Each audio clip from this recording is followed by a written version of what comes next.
आपको आप इसको ट्राई कर सको। थोड़ा सा मैं आपको इस क्वेश्चन का पहले हिंट दे देता हूँ कि आपको कंस्ट्रक्ट इसमें क्या करना है। प्रीवियस क्वेश्चन में आपको कंस्ट्रक्ट करना था 2x2 यानी कि 2 रोज 2 कॉलम। यहाँ आपको कंस्ट्रक्ट करना है 3 रोज 4 कॉलम। तो first of all 3 rows 4 column कैसे बनाए जाएंगे ये समझते हैं। आप ये देखो बच्चों 3 रोज, तो अगर मैं ऑर्डर ऑफ मैट्रिक्स की बात करता हूँ यहाँ पे, ऑर्डर ऑफ मैट्रिक्स, तो 3 rows 4 column is equal to 3 into 4। तो मैट्रिक्स जो ए होगी यहाँ पे वो किस तरह से बनाई जाएगी। फर्स्ट ऑफ ऑल 3 रोज से R1 R2 R3, 4 column C1 C2 C3 C4। अब इस तरह से पेपर में कुछ भी आपसे पूछा जा सकता है, बहुत ध्यान से रिलैक्स होकर समझना। क्या करना है आपको, पहले सभी रोज को कवर करो। First row, second row, third column, first row, second row, third column, first row, second row, third column, first row, second row, third column. यानी कि हर कॉलम के नीचे पहले आपने सारी रोज लिख दी। पहले रोज आता है और फिर क्या आता है, कॉलम। अब ये कौन सा कॉलम है, फर्स्ट कॉलम, तो 1 1 1। ये कौन सा कॉलम है, सेकेंड कॉलम, 2 2 2। ये कौन सा कॉलम है, थर्ड कॉलम, 3 3 3। ये कौन सा कॉलम है, fourth column, 4 4 4। I hope 3x4 किस तरह से बनाया गया आपको क्लियर हो गया। मैं आपको एक एलिमेंट्स की वैल्यू निकाल के दिखा देता हूँ आपको। देखो बच्चों यहाँ पे AIJ दिया हुआ है और आपकी AIJ की जो वैल्यू है आपकी, that is 1/2 minus 3i plus J, minus 3i plus J. तो आप कोई भी एक एलिमेंट से मैं ये 1 1 की वैल्यू निकाल देता हूँ, तो ये होगा 1/2 माइनस 3, आई की जगह क्या आ जाएगा 1, तो यहाँ पे मैंने 1 लिखा, प्लस जे की जगह क्या आ जाएगा 1, तो ये होगा बच्चों 1/2 माइनस 3 प्लस 1 कितना हो जाएगा, -2। क्योंकि मॉड्यूलस वैल्यू है तो ये क्या हो जाएगा, मोड पॉजिटिव, तो बच्चों ये हो जाएगा 2/2। क्योंकि आपको पता होगा मॉड्यूलस वैल्यू में एक एब्सोल्यूट वैल्यू निकाली जाती है और absolute value means positive value. Negative होगा तो भी पॉजिटिव होगा, पॉजिटिव तो पॉजिटिव रहेगा ही रहेगा, यानी कि all in one positive value आएगी। ठीक है, तो ये आपकी आगे कौन सी वैल्यू, A11। मैं एक और कोई वैल्यू निकाल के दिखा देता हूँ, इससे मैं A23 निकाल के दिखा देता हूँ आपको। A23 हाफ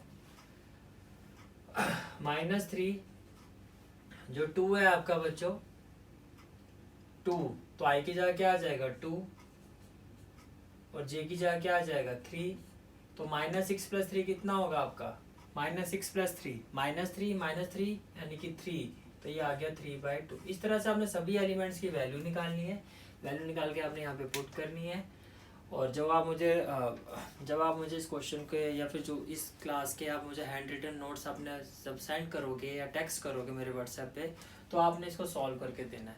अगर आपका 5th क्वेश्चन ठीक होगा तो मैं आपको रिप्लाई कर दूंगा हाँ आपका आंसर ठीक है, गलत होगा तो मैं आपको वो भी बता दूंगा कि क्या गलती है और आंसर आपको सेंड कर दूंगा ताकि आप उसको दोबारा करके देखो। तो ये तो बच्चों बात हुई 5th क्वेश्चन की। Now let's discuss the question number 6।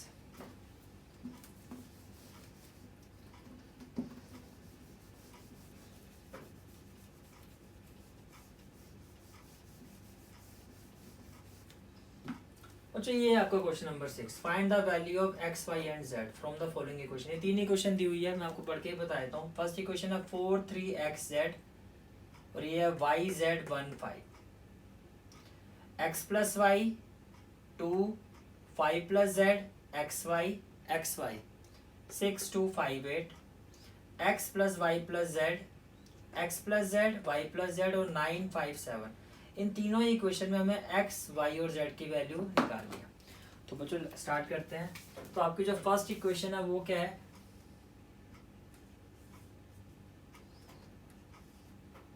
4 3x 5 और ये क्या है बच्चों आपका yz 1 5। को याद होगा मैंने कंसेप्ट में बताया था आपको लॉ ऑफ इक्वालिटी। तो यहाँ पे आप लिखोगे by law of equality of matrices by law of equality. Law of equality ये कहता है बच्चों फर्स्ट एलिमेंट फर्स्ट के इक्वल होगा, तो can I say that y will be equal to 4, y will be equal to 4। Can I say that second element second means z is equal to 3, x will be equal to 1 और 5 तो 5 के equal है। ये first part था आपका question number 6 का। Now let's start part 2। Part 2 में बच्चों आपका जो क्वेश्चन है वो क्या है, x plus y 5 plus z 2 x y equal to 6 to 5 8, 6 to 5 8 again by law of equality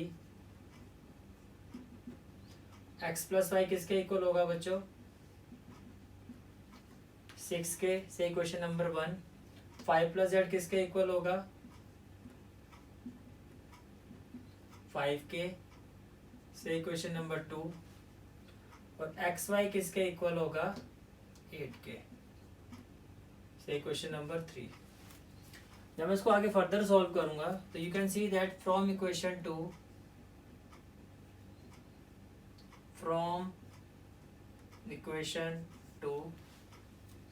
z will be, देखो 5 से 5 कैंसिल हो जाएगा बच्चों, z किसके इक्वल होगा, 0 के। और from equation 1 x plus y अगर 6 के इक्वल हो तो can I say that y will be equal to 6 minus x, plus इधर जाके क्या हो जाएगा माइनस।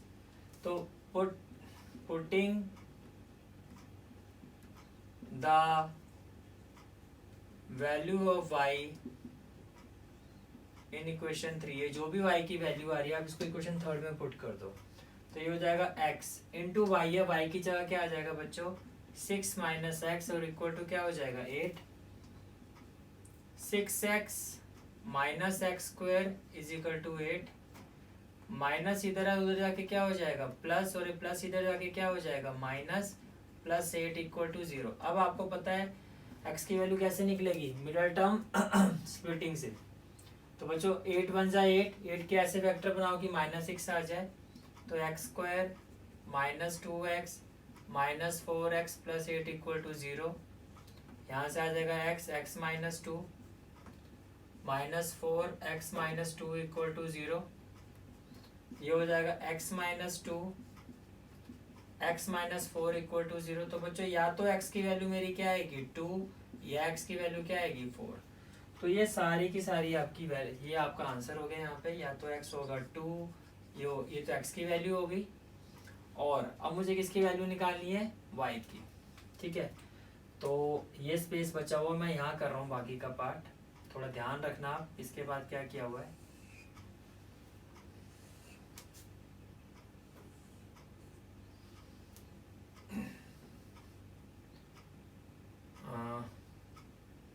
इसके बाद यहाँ और इसके बाद यहाँ, तो आप लिखोगे when x is equal to 2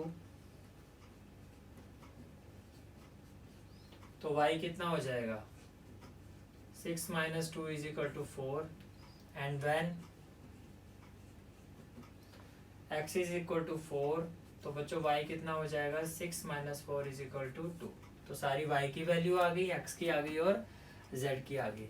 These are the first two part of this question. Pause the video and note it down, and then we will proceed with the part 3. So I think अब चलते हैं हम third part पर।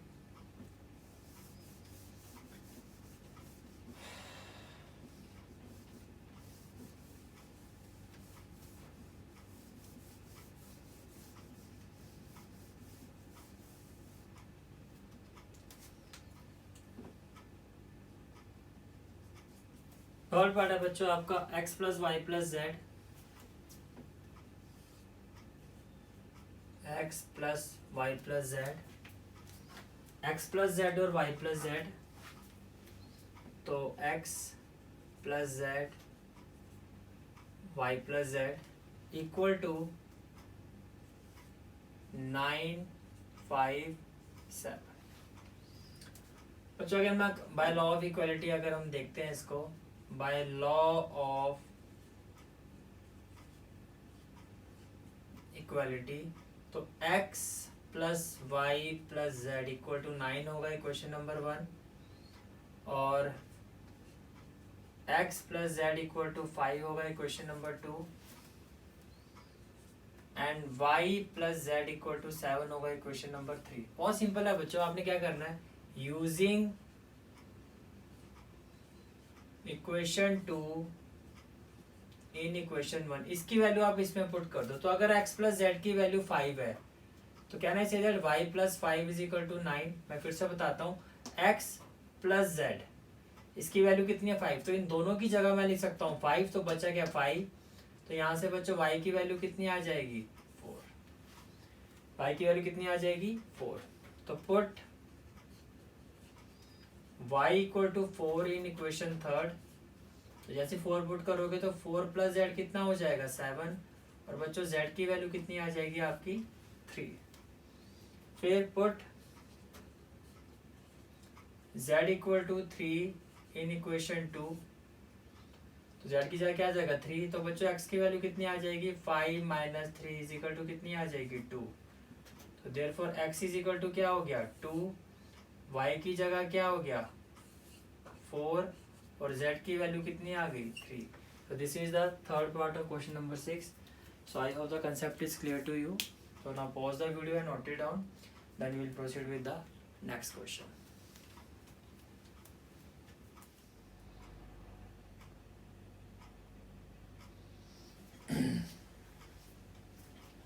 So now students, let's start with the remaining questions. Question number 7 is same as question number 6. तो मैं आपको आज आपकी जो ऐप है मैथ क्लास के पेज में उसमें असाइनमेंट्स में अटैचमेंट डाल दूंगा जो भी मैंने होमवर्क दिया आपको। क्वेश्चन नंबर 5 तो मैंने लिख दिया, क्वेश्चन नंबर 3 और क्वेश्चन नंबर 7 के अटैचमेंट मैं आपके पेज में डाल दूंगा। तो जिन बच्चों के ने अभी बुक्स नहीं खरीदी हैं वो वहाँ से ये क्वेश्चन देख के ट्राई कर सकते हैं। Same as similar as question number 6। Question number 8 बहुत सिंपल है, देखते समझ में आ जाएगा। मैंने आपको स्क्वायर मैट्रिक्स का कंसेप्ट बताया था। स्क्वायर मैट्रिक्स वो होती है जिनमें number of rows equal to number of column. तो कौन सा ऑप्शन है देख के आप बता सकते हो कि रोज होता है m और कॉलम होता है n, तो जाहिर सी बात है इसका जो आंसर है आपका वो क्या होगा सी पार्ट। ठीक है, विच होता है given value of x and y make the following pair of matrices equal. ये आपका क्वेश्चन है और ये आपको 4 ऑप्शंस इसमें गिवन है। इसको करने के लिए आपको पहले इसको सॉल्व करना होगा, वैल्यूज निकालनी पड़ेगी, then you have to proceed with the answer. तो बच्चों अगर मैं आंसर में जाऊं तो सॉल्यूशन ऑफ 9th क्वेश्चन, तो गिवन मैट्रिसेस है वो क्या है आपकी 3x प्लस 7, और यहाँ पे क्या है बच्चों 5, यहाँ पे क्या है y प्लस 1, और यहाँ पे क्या है 2 माइनस 3x। मैं क्वेश्चन ज़्यादा बड़े नहीं लिख रहा हूँ क्योंकि बुक है आपके पास, सिर्फ एक्सप्लेन करने के लिए साथ साथ में मैं इसको क्वेश्चंस को लिख रहा हूँ। आंसर में मेरा फोकस ज़्यादा है, तो आंसर में आई होप कि आपको क्लैरिटी आ रही है कि मैंने क्या लिखा हुआ है। और बच्चों एक्चुअली ये कॉमन ही है, ये इसके इक्वल है, ये इसके क्या है equal, it is equal to 0 y minus 2 then 8 and then 4। तो लेट्स चेक इट आउट कि इनमें से कौन सा ऑप्शन हमारा ठीक है। Bye law of equality, bye law of equality 3x plus 7 को बच्चों अगर मैं 0 के इक्वल करता हूँ तो 3x will be equal to minus 7 and x will be equal to minus 7/3। ये तो मेरी एक वैल्यू हो गई, ठीक है। और अगर मैं y माइनस 2 को 5 के इक्वल करता हूँ तो y will be equal to 7, और अगर मैं y प्लस 1 को 8 के इक्वल करता हूँ तो y will be equal to 7। तो यहाँ तक तो कोई इशू नहीं है क्योंकि y की वैल्यू मेरी सेम आनी चाहिए जो यहाँ पे आ भी रही है, क्योंकि y यहाँ पे स्क्वायर में नहीं है। जैसे प्रीवियस क्वेश्चन में हमने कहा था स्क्वायर है तो 2 वैल्यूज आएंगे, यहाँ पे सिंगल वैल्यू है तो जहाँ भी y है वहाँ पे उसकी वैल्यू सेम आनी चाहिए, x की वैल्यू। अब यहाँ से हम x की वैल्यू निकालते हैं और वो भी अगर यही आती है तो फिर देखते हैं कौन सा ऑप्शन मेरा ठीक है। अब जब मैं इसको इसके इक्वल करूँगा तो बच्चों 2 minus 3x is equal to 4, तो -3x किसके इक्वल होगा? 4 - 2 क्या होगा? 2 और x will be equal to -2/3। ये बच्चों पॉसिबल ही नहीं है, ये पॉसिबल नहीं है कि x की तो different value, it is not possible because x has different value here, different value, therefore not possible to find। तो आपका जो ऑप्शन बी जो है वही आपका ठीक होगा, that is not possible to find is correct option. So I hope question number 9 is clear to you. So now pause the video and note it down. Now, last question of friends, exercise 3.1. Last question of exercise 3.1, and the question is, बच्चों examination point of view this question is very important. ये थोड़ा tilt करके भी आया था paper में, मैं आपको दोनों तरह से बताता हूँ।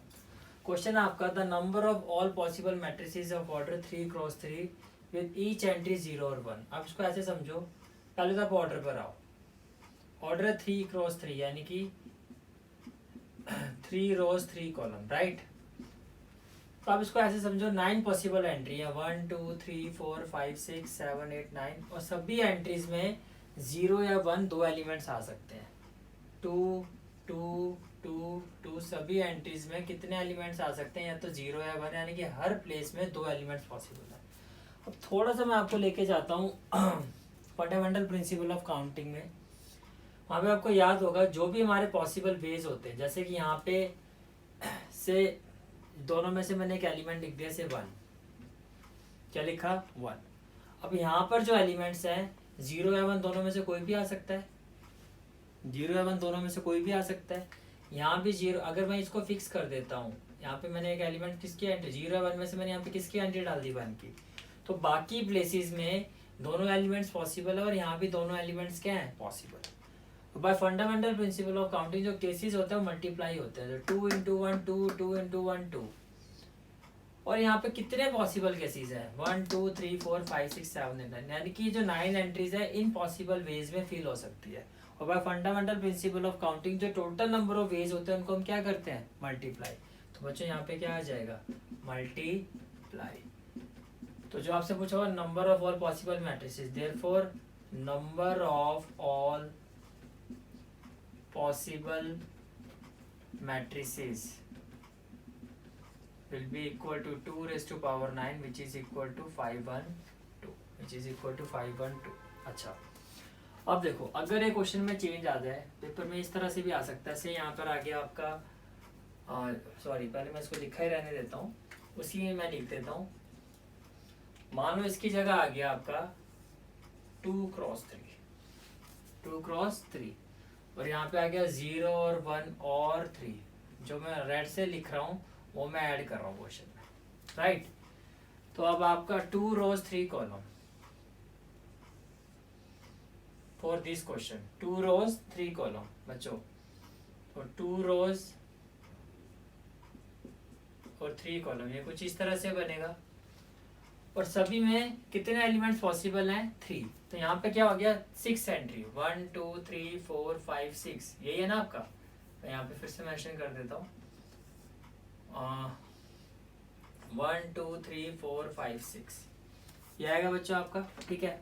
अब हर एक पोजीशन पर कितने एलिमेंट आ सकते हैं? 3। तो यहाँ पे भी वही 3 3 3 3 3 3, तो your answer will be, into कर दोगे आप इसको, and your final answer will be 3⁻6। तो बच्चों समझो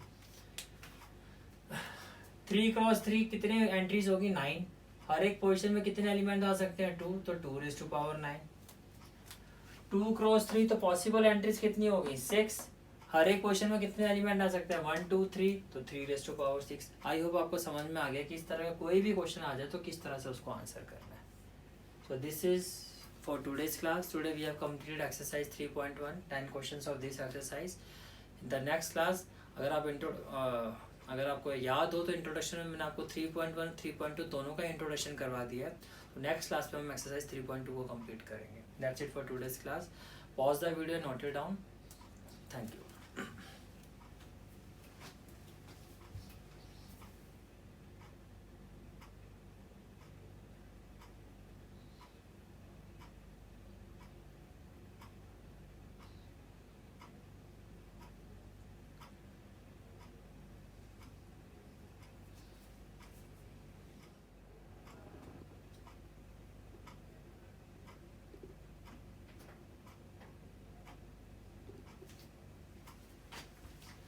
अच्छा, थोड़ा आपको शायद ये क्लैरिफाई नहीं हुआ है, तो मैं दोबारा थोड़ा इसी चीज़ पे फोकस कर रहा हूँ कि मैंने क्या समझाया था आपको कि 2x3 जो ऑर्डर 3x3 था उसको 2x3 कर दिया, और जो एंट्रीज थी आपकी उसको 0 और 1 और 3 कर दिया। तो 2x3 का मतलब 2 रोज 3 कॉलम, तो टोटल पॉसिबल एंट्रीज कितनी होगी 1 2 3 4 5 6, और हर एक एंट्रीज में कितने एलिमेंट्स पॉसिबल हैं 1 2 3, तो हर एक में 3 पॉसिबल वेज हैं, तो 3 3 3 3 3 3 bye fundamental principle of counting हम मल्टीप्लाई करते हैं 3⁻⁶। तो सेम प्रोसीजर रहेगा, वहाँ पे 3x3 था तो 9 पॉसिबल एंड 9 केसेस थे, और हर एक एंट्रीज में कितने एलिमेंट्स पॉसिबल थे 2, तो 2⁹9। This is the one of the most expected question in 1 marker from this chapter. I hope the concept is now clear to you.